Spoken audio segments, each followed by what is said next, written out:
We've already covered the AND rule and the OR rule, two very important rules. Now we'll talk about another rule, the binomial situation. The first thing I want to make clear, this is a problem type unlikely to appear on the test except as a very hard problem. So this is very important to understand about the material in this video.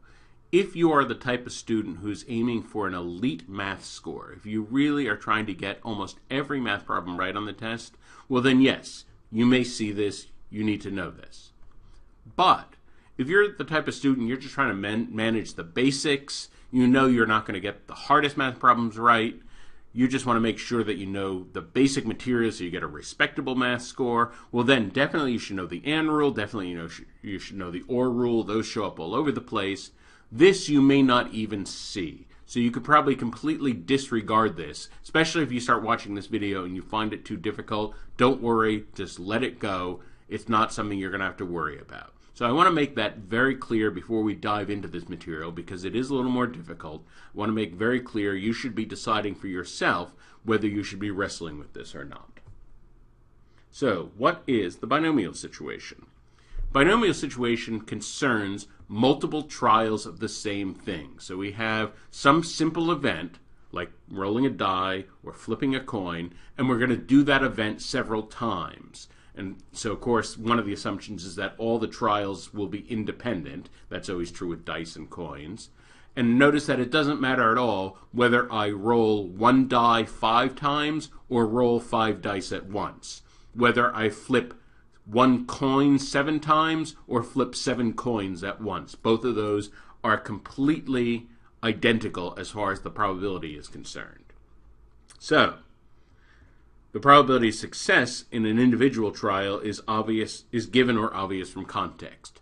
I think almost all the problems I've ever seen on the binomial situation on the test have been either about dice or coins, so it's usually obvious. What's the probability of flipping 10 coins and getting this many heads? So heads is a success. What's the probability of rolling this many dice and getting this many 5s? All right, well then 5 is a success. So success is determined. In something else, whatever they're asking the probability of, that is what we're referring to as, quote-unquote, a success. 2, the number of trials is decided beforehand. So, in other words, that's just the way that the problem is framed. The problem frames, all right, 10 coins are going to be flipped. So that's not up for debate. We know there are going to be 10 trials. So that's already fixed. Those trials are independent. And then the question is, within those 10 trials, how often does something happen? So for some number r, that could be less than n or equal to n, what is the probability of exactly r successes in n trials? So for example, what is the probability of flipping a coin 10 times and getting exactly 5 heads? What is the probability of rolling 7 dice and getting exactly 2 6s? Something like that. These would be the binomial situation. So how do we calculate this? Well, let's look at a couple examples. First of all, a very easy example. 3 fair coins are flipped. So, of course, these are all going to be independent. Very easy. What is the probability of getting exactly 2 heads? So, exactly 2 heads would mean that we get 2 of the coins showing heads, and one of them is not heads, so one is tails. And so, probability of heads is 1/2, probability of tails is 1/2. All these are independent, so we can multiply. And that product equals 1/8. Now, naively, you might think, okay, that's our answer, 1/8. But we have to be very careful here. What are the different ways that this scenario, 2 heads, can play out? For example, I could get heads, heads, tails, or I could get heads, tails, heads, or I could get tails, heads, heads. Those would be the 3 ways it would play out if we were flipping one coin 3 times in a sequence. Another way to think about it, suppose we're flipping 3 completely different coins. Suppose we're flipping a nickel, a dime, and a quarter.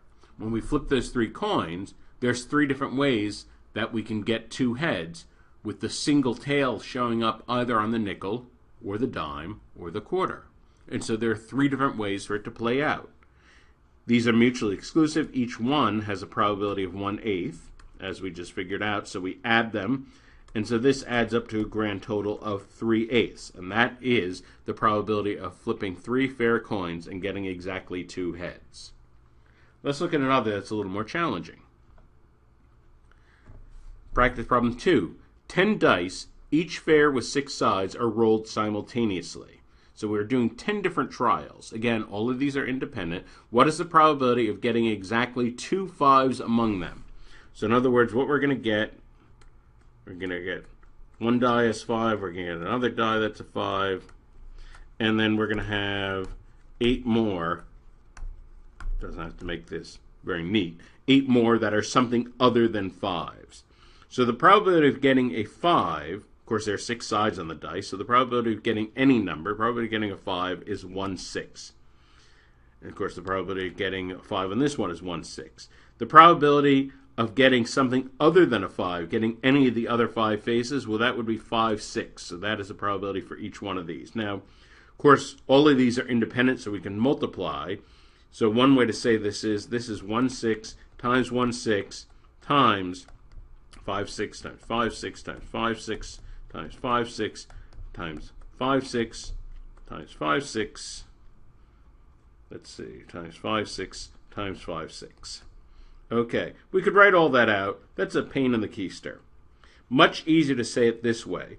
1/6 to the power of 2, 5/6 to the power of 8. Now, no one in their right mind is going to expect you to calculate these fractions. And in fact, what's probably going to happen is that the answer choices will just be written in these forms where it's printed like this, so you don't even have to do this calculation. You just have to recognize the right setup. Now notice, again, this is not the answer. Now we have to deal with the problem of how many different ways can those 2 successes, those 2 5s, be distributed among the 10 coins? Well, you may recognize that as a counting question. Now, if this is not familiar, you may want to go back and look at the combination video in the counting section. But essentially what we have here is 10 choose 2. Now, of course, we could figure that out relatively easily, but typically on the test, what I've noticed, they don't even expect you to do this. What they just do is they write the answer with all of this together, and this would be the way the answer is printed on the multiple choice. And so as long as you can recognize that, then you can answer the question. So they save you the work of doing the calculation on something like this. So now, let's just look at the general formula to summarize. The general binomial formula, we're going to say lowercase p is the probability of success on one trial. So for a coin, that's 1/2. For any face on a die, that is 1/6. N is the number of trial, R is the number of successes. So we have R successes, so that's why we have P to the R. We have success happening R times. If we have R successes, that means we have N minus R trials that are not successes.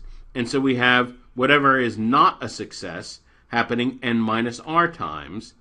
And finally, we have to figure out how many different ways can those R successes be distributed among N trials. That's why we need the combination number. So I would strongly suggest that you don't blindly memorize this formula, but you actually think through the logic and understand why it has this form. That will give you the most success with it.